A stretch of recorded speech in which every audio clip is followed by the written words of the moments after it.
तो नमस्कार दोस्तों आज के इस वीडियो में हम बात करेंगे बार्जर पेंट्स और कंसाई नेरोलैक पेंट्स के बारे में। तो दोस्तों अगर हम बात करें बार्जर पेंट्स के 52 वीक लो की तो वो है 439.29 और अगर हम बात करें 52 वीक हाई की तो वो है 679.75 और अभी जो कंपनी का शेयर है अभी लगभग 573 रुपीज के आसपास ट्रेड कर रही है। भाई अगर हम बात करें कंसाई नेरोलैक पेंट्स की तो इसका जो 52 वीक लो है वो है 249.10 और 52 वीक जो हाई है वो है 354 और अभी जो कंपनी का शेयर है अभी लगभग 324 रुपीज के आसपास ट्रेड कर रही है। तो दोस्तों आज के इस वीडियो में हम इन्हीं दो कंपनीज के बारे में बात करेंगे। तो चलिए बिना वक्त गवाए आज के इस वीडियो को शुरू करते हैं। तो दोस्तों चलिए सबसे पहले हम बात करते हैं इन दोनों कंपनीज के फाइनेंशियल्स के बारे में। तो फाइनेंशियल्स में हम बेसिकली रेवेन्यू, प्रॉफिट और नेटवर्थ के बारे में बात करते हैं और अगर ये तीनों ही चीजें ईयर ऑन ईयर राइज हो रही है तो ये एक गुड साइन माना जाता है किसी भी कंपनीज में इन्वेस्ट करने के लिए।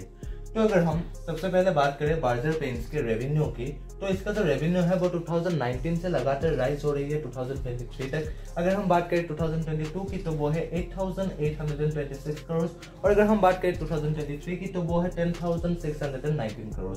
वही अगर हम बात करें कंसाई नेरोलैक पेंट्स की तो इसका भी जो रेवेन्यू है वो 2021 से लगातार राइज हो रही है 2023 तक। अगर हम बात करें 2022 की तो वो है 6,395 करोड़ और अगर हम बात करें 2023 की तो वो है 7,569 करोड़। इसके बाद हम बात करते हैं प्रॉफिट के बारे में। तो अगर हम बार्जर पेंट्स के प्रॉफिट को देखें तो इसका जो प्रॉफिट है वो भी 2019 से लगातार राइज हो रही है 2023 तक। अगर हम बात करें 2022 की तो वो है 833 करोड़ और 2023 है वो है 860 करोड़।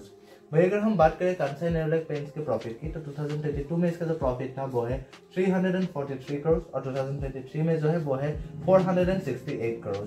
इसके बाद हम बात करते हैं नेटवर्थ की।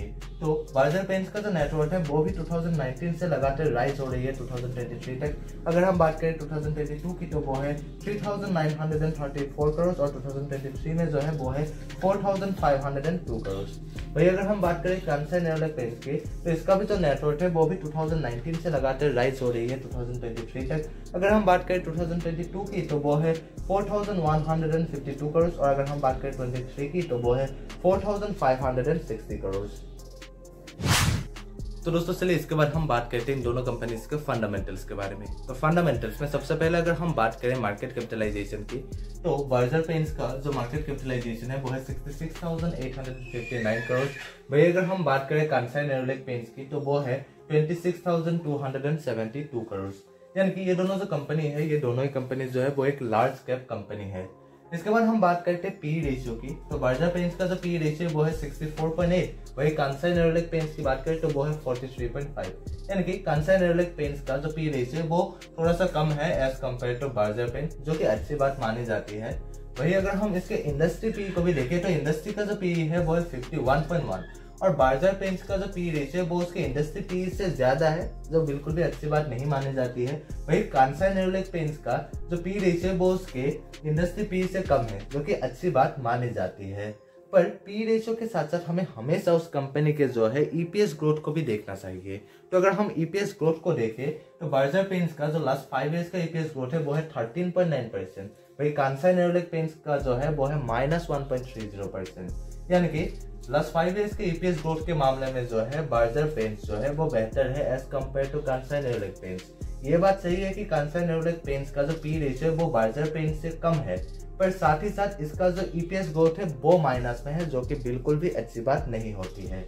इसके बाद अगर हम देखें पेग रेशियो की तो पेग रेशियो यानी कि price earning to growth ratio, तो बार्जर पेंट्स का जो पेग रेशियो वो है 4.66। वही कंसाई नेरोलैक पेंट्स का जो है वो है -33.4। यानी कि इन दोनों कंपनीज का ये जो पेग रेशियो है वो बिल्कुल भी अच्छी नहीं है। बार्जर पेंट्स का जो पेग रेशियो है वो 1 से ज्यादा है, जो कि बिल्कुल भी अच्छी बात नहीं है। वही कंसाई नेरोलैक पेंट्स का जो पेग रेशियो है वो माइनस में है, वो भी बिल्कुल भी अच्छी बात नहीं है। पेग रेशियो 1 से अगर कम हो तो उसे बेहतर माना जाता है, पर हाँ माइनस में होना बिल्कुल भी अच्छी बात नहीं मानी जाती है। इसके बाद हम बात करते हैं पीबी रेशियो यानी कि price to book value ratio की।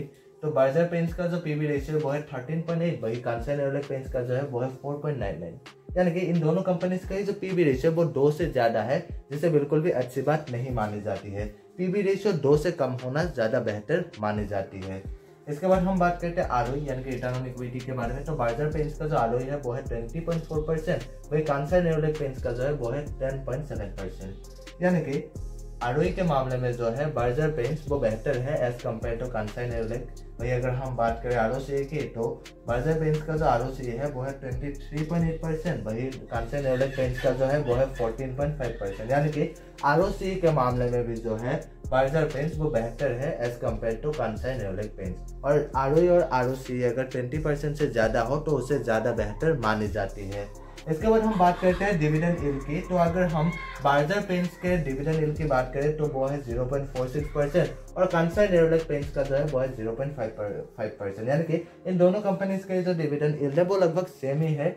और डिविडेंड यील्ड जितना ज़्यादा होता है उतना ही ज़्यादा अच्छा माना जाता है, क्योंकि अगर किसी कंपनी का जो डिविडेंड यील्ड है वो ज़्यादा है तो इसका मतलब ये है कि वो जो कंपनी है वो आपको फ्यूचर में भी एक अच्छी खासी डिविडेंड जो है वो पे कर सकती है।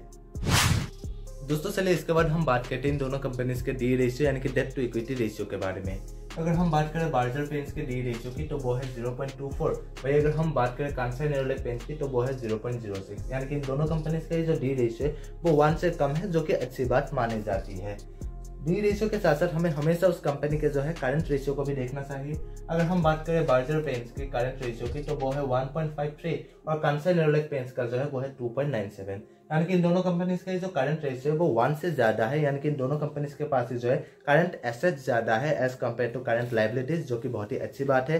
पर हाँ, करंट रेशियो 2 या 2 से ज्यादा होना ज्यादा बेहतर मानी जाती है। यहाँ पर कांसा नेरोलेक पेंट्स का अगर हम देखें तो वो है 2.97, यानी कि कांसा नेरोलेक पेंट्स का जो करंट रेशियो है वो बेहतर है as compare to Berger paints. इसके बाद हम बात करते हैं सेल्स ग्रोथ की। अगर हम लास्ट 5 ईयर्स के सेल्स ग्रोथ को देखें बर्जर पेंट्स के तो वो है 15.4% और कांसा नेरोलेक पेंट्स का जो है वो है 10.1%। यानी कि लास्ट 5 ईयर्स के सेल्स ग्रोथ के मामले में जो है बर्जर पेंट्स वो थोड़ा सा बेहतर है as compare to Kansai Nerolac paints. अगर हम लास्ट 3 ईयर्स के सेल्स ग्रोथ को भी देखें तो बर्जर पेंट्स का जो है वो 18.4% और कांसा नेरोलेक पेंट्स का जो है वो 12.6%। यानी कि लास्ट 3 ईयर्स के सेल्स ग्रोथ के मामले में भी जो है बर्जर पेंट्स वो थोड़ा सा बेहतर है as compare to Kansai Nerolac paints. इसके बाद अगर हम बात करें प्रॉफिट ग्रोथ की तो बर्जर पेंट्स का जो प्रॉफिट ग्रोथ है वो है 9.18% और कांसा नेरोलेक पेंट्स का जो है वो है 48.3%। यानी कि प्रॉफिट ग्रोथ के मामले में जो है कांसा नेरोलेक पेंट्स वो बेहतर है as compare to Berger paints. इसके बाद हम बात करते हैं प्रोमोटर होल्डिंग्स की। तो बर्जर पेंट्स का जो प्रोमोटर होल्डिंग्स है वो है 75% और कांसा नेरोलेक पेंट्स का भी जो है वो है 75%। यानी कि इन दोनों कंपनीज के जो प्रोमोटर होल्डिंग्स है वो एक अच्छी खासी प्रोमोटर होल्डिंग्स ही है। इसके बाद हम बात करते हैं बुक वैल्यू की। तो बर्जर पेंट्स का जो बुक वैल्यू है वो है 41.5 और कांसा नेरोलेक पेंट्स का जो है वो है 65.4। और अगर हम बात करें फेस वैल्यू की तो बर्जर पेंट्स और कांसा नेरोलेक पेंट्स इन दोनों कंपनीज के लिए जो फेस वैल्यू है वो है 1। अगर हम यहाँ पर बुक वैल्यू को थोड़ा सा गौर से देखें तो बर्जर पेंट्स का जो बुक वैल्यू है वो है 41.5 और इस कंपनी का जो शेयर है अभी लगभग 500 रुपीज से भी ज़्यादा के प्राइस में अभी ट्रेड कर रही है और इसीलिए इसका जो पीबी रेशियो वो बहुत ही ज़्यादा हाई था। और यहाँ पर कांसा नेरोलेक पेंट्स का भी जो देखें तो इसका जो बुक वैल्यू है वो है 65 और इस कंपनी का जो है जो शेयर प्राइस है वो 300 रुपीज से भी ज़्यादा के प्राइस में ट्रेड कर रहा है। इसीलिए इसका भी जो है कांसा नेरोलेक पेंट्स का भी जो है जो पीबी रेशियो वो भी बहुत ही ज़्यादा हाई था। तो दोस्तों आज के लिए बस इतना ही और अगर आपको ये वीडियो पसंद आए तो प्लीज़ लाइक करिए और अगर आप इस चैनल पर नए हैं तो प्लीज़ सब्सक्राइब भी कर दीजिए और अगर आप मुझे इंस्टाग्राम में फॉलो करना चाहते हैं तो लिंक डिस्क्रिप्शन में दिया गया है। और हाँ, ये जो वीडियो है ये सिर्फ एजुकेशनल पर्पज़ के लिए बनाया गया है और किसी भी स्टॉक्स में इन्वेस्ट करने से पहले खुद से रिसर्च जरूर करिएगा।